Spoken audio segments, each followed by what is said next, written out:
Kamala Harris is a certified loser. All right? So this post is going to be about politics. If you don't want to hear about politics, trigger warning, click off the video now. Now. This video is going to be focused on Kamala Harris. My previous video, I talked about Donald Trump and how I feel about his administration and the current propositions that they have. This video is not really going to talk about Trump. It's just going to be focused on the Kamala Harris campaign and basically their shortcomings, why I think they lost, and what the Democrats should do if they actually want to have a party moving forward. All right, so again, Trump being in office is not the end of the world. Okay, so stop crying about it, everyone. And the thing that I keep seeing now is like there's conspiracy theories that Trump stole the election with Elon Musk using Starlink. Dude, it's 10 million. It's like 10 million votes. Hey, it's me from the future with a quick revision here. The election was stolen. No, I'm just kidding. It actually turns out my numbers from the election night were way different now that a lot more votes have come in from states like California. So actually, the vote was actually only 3 million different. And they're saying it could be even less than that. But the important thing to remember here is it doesn't change the Electoral College at all, because all those states were already like 90% in. So it doesn't change anything. Everything still stands in this video, but I will add one caveat. There is something to be said about voter suppression. Voter suppression is where there's something going on here. There is not really something in the realms of fraud that I think is going on, or that I think is worth talking about from the party that was just saying, there's no fraud. It's kind of like, you cried the other thing too much, so you're going to start saying fraud now. I just don't really think it tracks. But anyway, anytime I say 10 million, it's actually 3 million. That's right. I checked it before I published it. 3 for 10. Here you go. Back to the video. Are you serious? Makes me laugh almost as hard as when I saw Kamala and Joe Biden come out multiple times and go, we're going to peacefully concede the election to Donald Trump. We will peacefully transfer power. Yeah, nobody thought you weren't going to peacefully transfer power, first of all. Second of all, you lost by so many votes. It's not even worth saying. If it was like, oh, it was only 100,000 votes. Well, we're going to peacefully transfer power. You'd be saying something then. It'd be like, it was close enough to have a legal battle, but you're going to concede peacefully. Very respectful. But when you lose by almost 10 million votes, you don't need to say nothing about conceding. Everyone knows you're conceding, all right? You're gone. You're fired, to use a Donald Trump phrase. All right, so I would consider myself to be more left-leaning. I don't think there is a left-leaning party right now. They call the Democrats radical leftists, but if you know anything about policy, you know it's total BS. So I'm going to be critical of the Kamala Harris campaign because I feel like they pretty much threw this thing. I say Kamala Harris is a loser because they lost this election. Trump didn't win. Kamala Harris lost. And they lost for several different reasons. You could say, oh, Joe Biden should have dropped out earlier, and it would have given Kamala Harris more time to get people to know her. Maybe they should have just not hid her away for the whole Biden campaign because, yeah, nobody even knew who she was or what she stood for or anything. You could say that. You could say the country is sexist. You could say the country is racist. But frankly, those don't fully encapsulate what happened, okay? So Joe Biden drops out. Kamala comes on the scene. A bunch of people are stoked about it. They're like, yes, anyone but Joe. And then what does Kamala do? In an interview, she goes, well, there's nothing that I would have done different from Joe Biden. No, that's not what you needed to say right then. So they didn't differentiate themselves from the previous party. And the economy is pretty bad right now. Even though you could look at certain metrics and say the economy is better, that's kind of an illusion because the economy is really only better for the people at the very top. And you could say that we're not in inflation right now, but there was so much inflation for so long that it still feels like things are way more expensive than what our wage is. So yeah, you're in this bad economy right now. Things have been gnarly. Any of the good Biden policies aren't even kicking in until right now, so Trump's going to be able to take all the credit for them. So what do? You just go out there very limp, very soft. They didn't fight back. They just let Trump tell a million lies. They picked Tim Walz, which I thought was a good pick, and then they didn't even let him talk. So yeah, are they surprised that they lost? I heard they were spending $500,000 a day to run ads at the Vegas Sphere. Like, wait, You guys friends with the guy that owns the biggest sphere, and you're like, here's this way that we can embezzle all this money. Here, just pay him $500,000 a day. What? That is the dumbest crap I ever heard. I was also hearing that some of the door knockers for the Kamala Harris administration were going to houses multiple times. If somebody comes to your house, tries to get you into politics, and then they come back again, trying to get you into politics again, well, shoot, that's enough to make me want to stay home, or maybe even potentially go vote for the opposite candidate, because that's just kind of annoying. So that doesn't seem like that made sense. It doesn't seem like running these ads made sense. It doesn't seem like getting all these celebrity endorsements, and you know they paid these people, right? Did that make any difference? Did that make any difference having Eminem? Who cares? Who even cares? In fact, I feel like people are so conspiracy pilled right now. If you tell them, this celebrity wants you to vote, this celebrity wants, they'll do the opposite.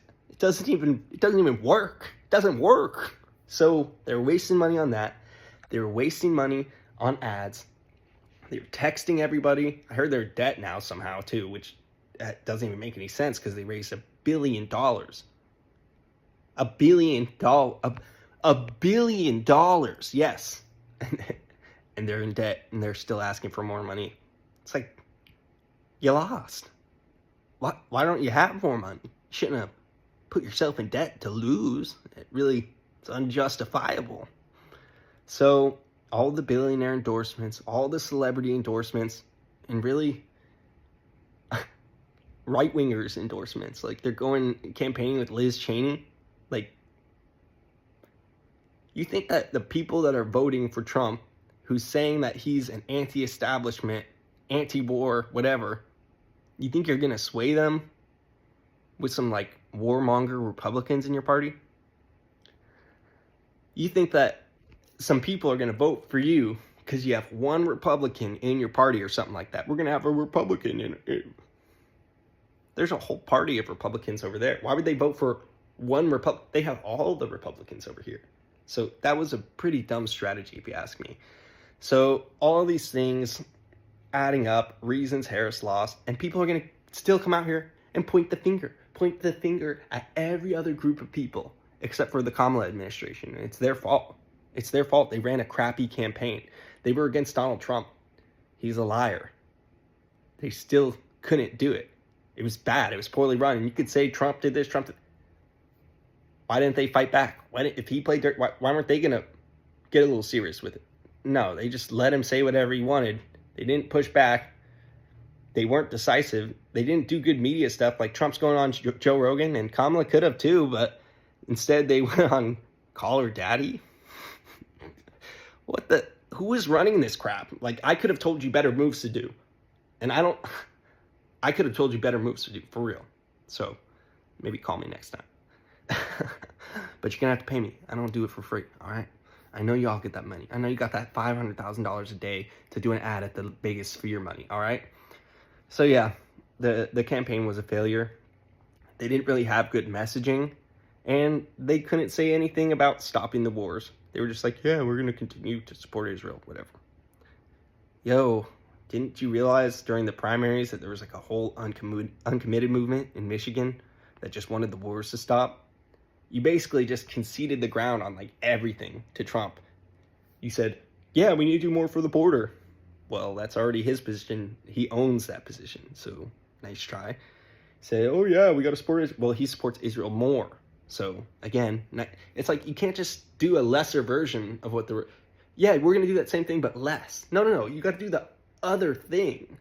Like, why would people just want to vote for the same thing, but less? They don't want less. They want more. Okay? Yeah. So it was a huge failure. The finger pointing is out of line. It's the Kamala administration. Those are the only ones that should be taking responsibility for this. The whole campaign, it was a failure. Don't point the fingers at Hispanics. Don't point the fingers at white men. Don't point the fingers at white women, suburban women, when the messaging was crap, all right?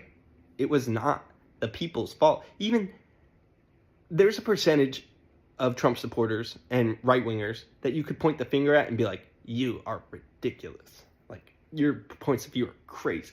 Yeah, there are some, just like there's plenty of left-wingers, or I should say Democrats, because they aren't really left-wingers. There is no left wing in this establishment that we have here, if you really look into it. But the Democrats, like, how can they go and point the finger, oh, these dumb people supporting Trump?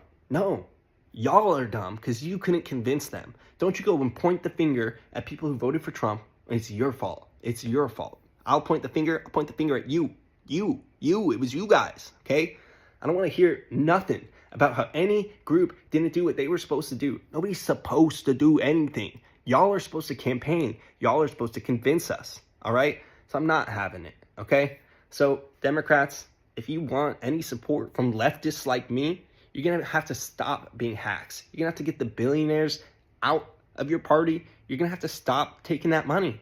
Maybe do something that Bernie Sanders wants to do, all right? Because we all would have voted for Bernie. He probably would have beaten Trump 3 cycles ago. But we didn't even give him a chance. Too busy supporting Hillary. He probably could have beaten Trump when Biden won. I mean, I think he definitely could have because he's way better than Biden. But no, too busy with establishment Biden. So we got to push Bernie down. We got to do all this propaganda against Bernie. Well, guess what? A bunch of those Bernie supporters voted for Trump now. Great work. Really great work isolating your base. So anyway, you heard me. The Democrats, the Kamala Harris administration, they sucked. They did terrible. And I don't want to see Pete Buttigieg. I don't want to see greasy Gavin Newsom. I don't want to see them running. Get them out. All of these establishment, been in it forever, career politicians, that ain't gonna work. Nobody wants these people. All right, for real, I live in California. I've lived in California my whole life. For my whole adult life, basically, Gavin Newsom has been our governor. He sucks. He sucks. Okay? There's people that suck worse than him, but he's terrible. He's terrible. They just take all of our money. They don't do crap for us. So, like, do I think that Democrats maybe have some better policies than Republicans? Yeah, I do. But do I think that they're immune to corruption? No, I don't. No, I don't. So, yeah, Democrats, if you want anyone to get on your side, you got to get the Gavin Newsoms out of your party. You got to get the Pelosi's out of your party. You got to stop talking to the Clintons. Gone, gone, gone. The old guard, bye. Other than that, I don't think you're going to be able to get people interested in politics again. And you're going to always have some weird maniac like Trump getting the nominations because he's more entertaining. And nobody wants to listen to these career politicians anymore. They're obviously corrupt. They obviously have skewed interests, just like Trump. But Trump was able to do the whole pony show a little better. And he got the votes fair and square. So stop saying the election was stolen. Stop blaming other people. And stop blaming people that voted for Trump. You gotta look inside. You gotta look inside, Democrats. The answer is within you. All right, that's pretty much all I have to say about that. Anyway, if you're still watching, thanks for watching. I hope this brought you a little bit of peace and helped you see that other people are thinking about this, other people have feelings about this, and it's not anybody's individual fault. It's the fault of a group of people that failed to meet the moment. All right, so don't let anyone tell you it's your fault, because it's not. Have a nice day. That's all. No more election talk for me.